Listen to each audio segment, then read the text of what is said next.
Do you know what day of the week you are most likely to die from a heart attack? Take a guess. I'll give you a second. It's Monday. Care to guess what time? It is between 8 and 9 a.m. Do you know what else happens Monday at 8? That is the same day and time people get ready to go into jobs they hate. Coincidence? I don't think so. Take a look at this chart. This is the lifespan of the average person. On average, we live about 80 years. If we're lucky, we start working at about 18, and we work, and retire at about 67. Now, what does this tell you? That for better or for worse, the majority of your life will be spent at work. Do not spend that time unhappy. Like my friend Jay. See, Jay would always say, when I finish school, then I'll be happy. Well, Jay finished school, but he wasn't happy. So then Jay said, when I get a job, then I'll be happy. Jay got a job, but he still wasn't happy. So Jay said, when I get married, settle down, and have kids, then I'll be happy. Well, he got married, settled down, had 2 kids, but still wasn't happy. So then Jay said, okay, when the kids leave home and I retire, then I'll be happy. Well, the kids left home and he retired, but he still wasn't happy. So Jay started going to church. And I asked Jay why he was going to church so much. And he said, because when I die, then I'll be happy. Jay's story, however sad, is not unique. I could have replaced Jay with Johnny or Bonnie. In fact, Jay's initials stand for just about everybody. Many of us are like Jay, but it is not our fault. We have been tricked to stay stuck in jobs that are literally making us sick and to be and then people. You know about the and then people, right? It's people who constantly say, and then I'll be happy.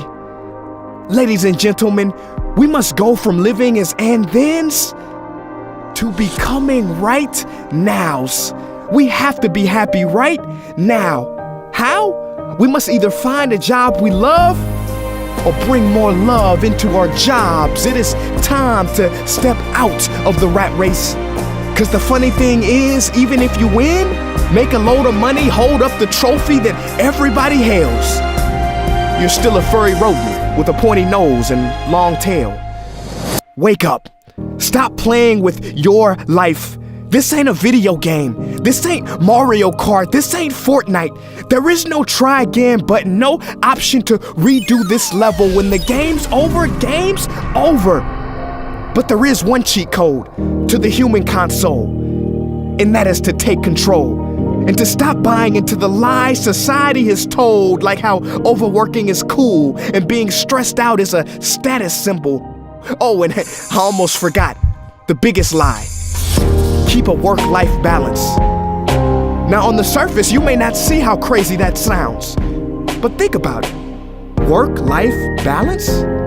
Shouldn't it be the other way around? Shouldn't life come before work? Because when your life is better, your work is better? But don't take my opinion. Harvard professor Sean Achor recently discovered something fantastic, which he calls the happiness advantage. His studies prove that 75% of job success can be predicted by not how smart you are, not how talented you are, but how happy you are. His research is decisive. He says when you're happy, your intelligence rises, creativity rises, your productivity rises. And you know what else is funny? You also make more money. But here's the real kicker. You live longer too.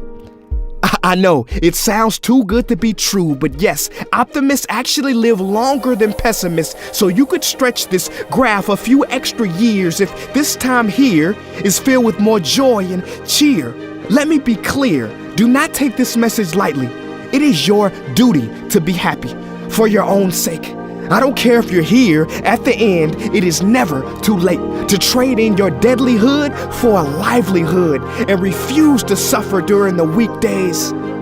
Ironic they call it that, because you're literally in a weekdays where you're constantly waiting for the weekend. See, I believe so many people die of heart attacks because they are involved in work that their hearts are just not in.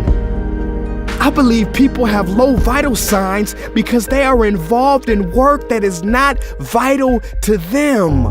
My friends, happiness is a choice, but anyone who says it's easy has lied. It ain't easy, but you have to try. The first step is to look inside and remember the quote that the Buddha wrote 2,000 years ago, which I believe today for most people still applies. The problem is, you think you have time. Stop wasting your life.